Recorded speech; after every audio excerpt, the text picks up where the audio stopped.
Hi guys, my name's Karsten Craning and let's talk about stuff.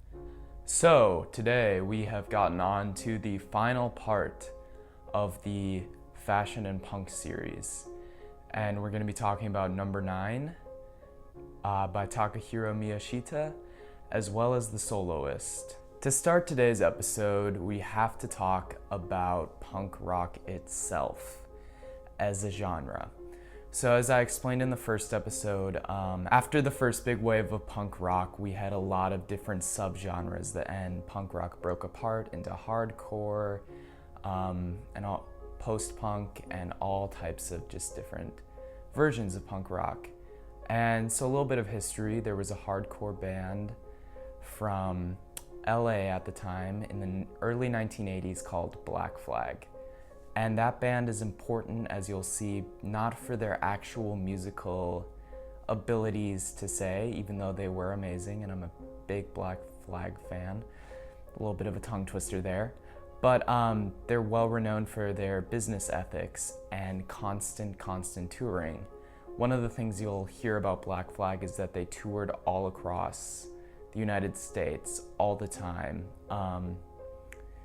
They went to pretty much every single major city and major town in the United States many times, if not just once, and they played at so many clubs. And because of that, they themselves as a band made a lot of connections. And one of the leaders of the band, a guitarist named Greg Ginn, was frustrated with the music industry and the labels, and he had trouble getting Black Flag albums actually out to the public and being pressed and being actual records. And so one of the things he did was he decided to say screw it, and he made his own label. And that was pretty influential at the time, because having your own label and controlling your own music just didn't happen. And Black Flag really birthed indie and independent labels into the mainstream world.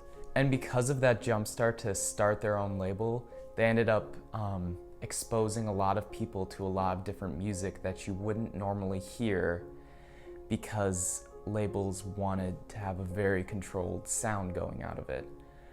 So because Black Flag had all these connections from touring, they had a lot of people signing to their label, SST, which included bands like the Meat Puppets, Sonic Youth, Dinosaur Jr., Husker Du, and they all had these different elements of punk rock in them, as well as other genres. For example, Sonic Youth had a bit of a noise and art rock sound, while the Meat Puppets were a little bit more country and folky.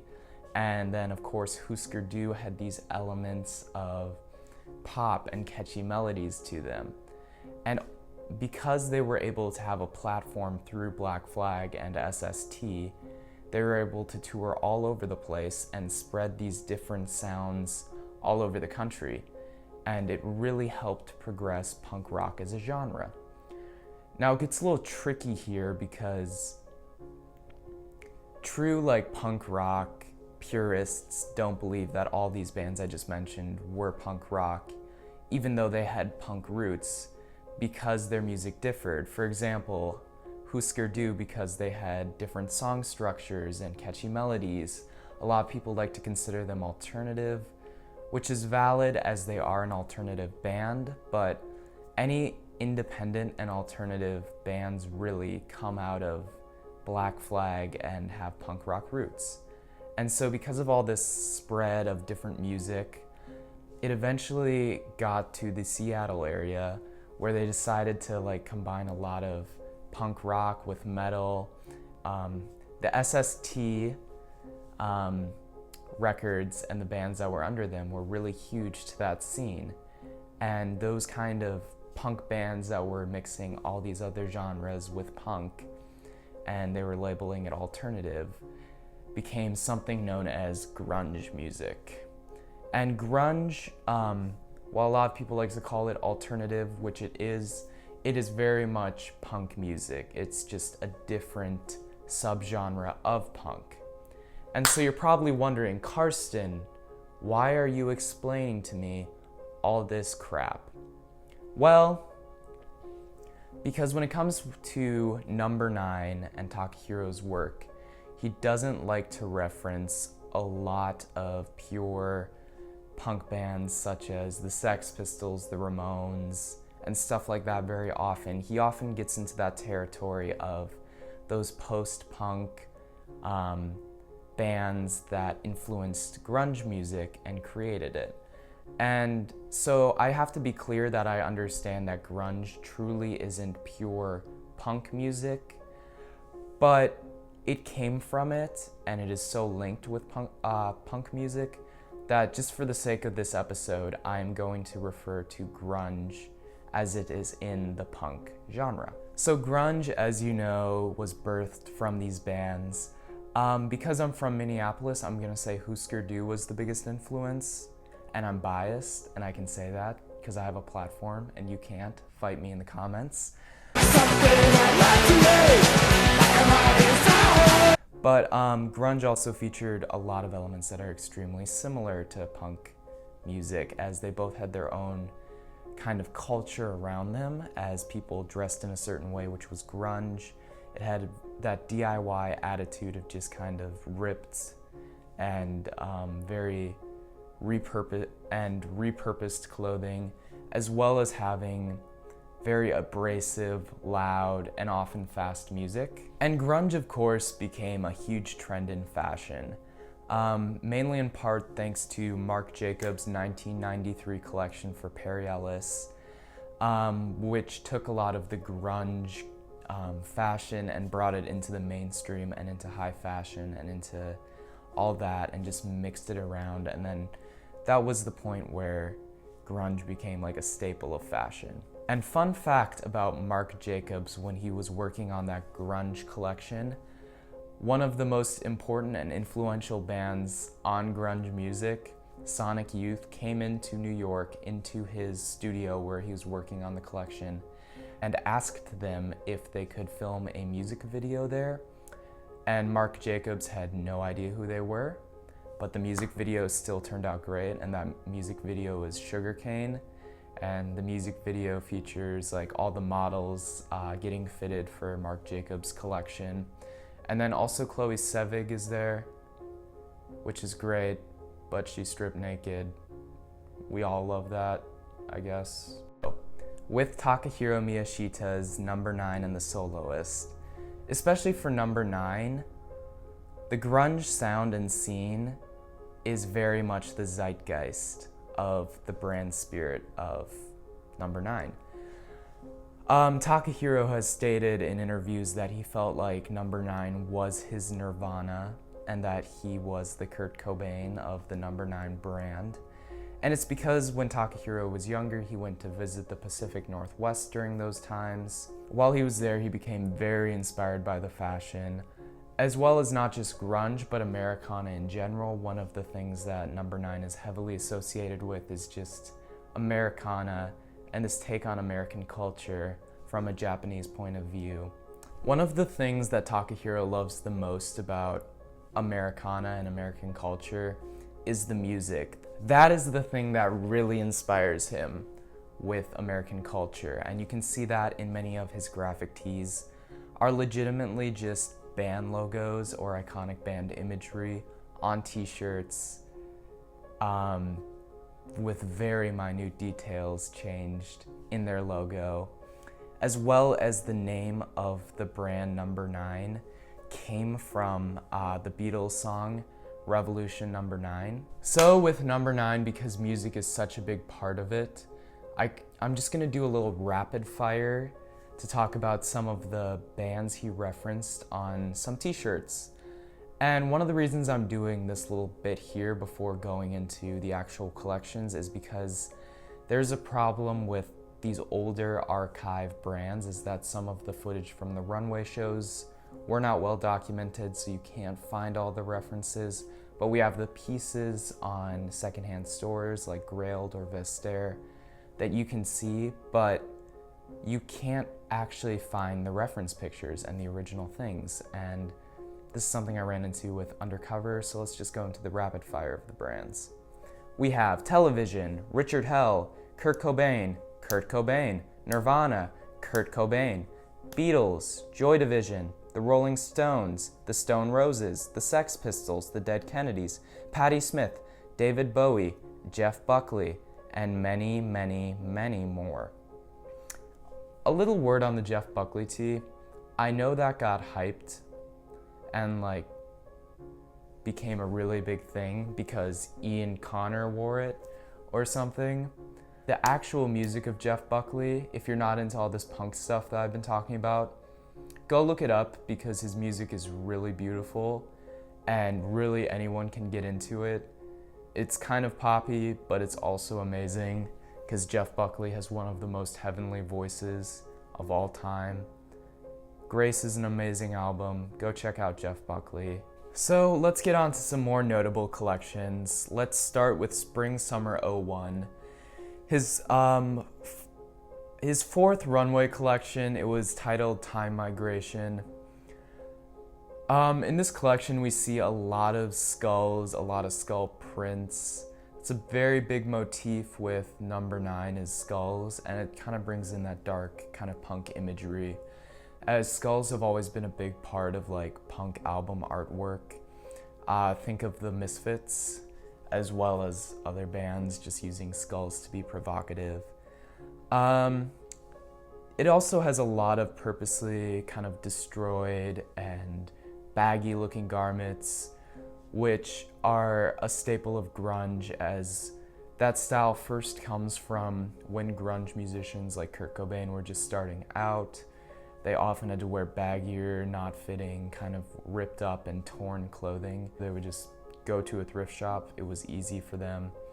And Takahiro brings those grunge elements into his collection, as well as there was some skirts, which cross-dressing has been a little motif in rock bands and grunge bands. Think of Kurt Cobain and the whole band of Nirvana in the In Bloom music video, where they dress up in kind of raggedy dresses and smash things. There's also some kind of gold sparkly pants, which kind of look like they're out of a costume box in a cool way, but that's definitely a spiritual successor to the silver glittery jacket that Kurt Cobain wore in the heart-shaped box music video. And then there's also this blazer, which is kind of patchwork, DIY inspired, which is also a callback to those thrifted looks and the kind of ripped up and repatched up clothing that people like Kurt Cobain wore. Let's move on to Fall Winter '03, Touch Me I'm Sick. Touch Me I'm Sick is the name of a song by a band called Mudhoney, which were another one of those Seattle grunge bands. They had very fuzzy sounding guitars and a lot of kind of sludgy, just kind of gross but awesome sounding music. And they were one of Nirvana's contemporaries. And the name of the collection, Touch Me I'm Sick, is a reference to Takahiro's personal life, as he was sick at the time, and while he was making this collection, he kind of felt like the name Touch Me I'm Sick would be a fitting title, as he himself was sick. But there's a lot of Kurt Cobain imagery. This collection could be boiled down to pretty much an exclusively Kurt Cobain inspired collection, as you see the clout goggles, there's the red and black sweater, which is the third time we're talking about this in a video.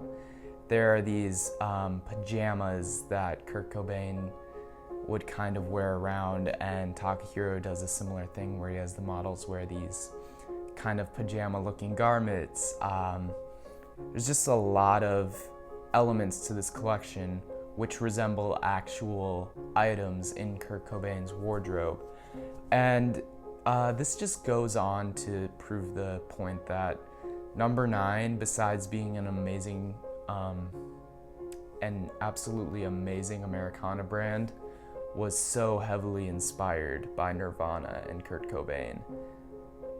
And it's kind of odd that he called this collection Touch Me I'm Sick when it's almost fully centered around Kurt Cobain, because Touch Me I'm Sick is a Mudhoney song. But I digress. With number 9, it wasn't only a study of grunge music, it was a study of really all American iconic music together. I'm just highlighting the grunge punk elements of it. But he also references Neil Young, Johnny Cash, and of course the Beatles, as well as many others. Takahiro's obsession with American culture is amazing and awesome. And he had his last show in autumn-winter 09 called Closed Feeling, which is perhaps my favorite number 9 show of all time. While many designers feel that the whole runway show is the piece of art that they are presenting, Takahiro has gone on record to say that it is much more of each clothing piece in particular that is the art. He doesn't see the show itself as the main art to be seen. He sees it as every single piece. There's so much detail and work put into it. And it's really beautiful, and Closed Feeling is possibly one of the coolest shows of all time. With that was actually the last number 9 show, as Takahiro felt that the brand itself was kind of taking the fun out of fashion for him, unfortunately. As he said in one of his interviews as he was wrapping up his time with number 9, that number 9 was like his Nirvana, and that in many ways he knew it had to end.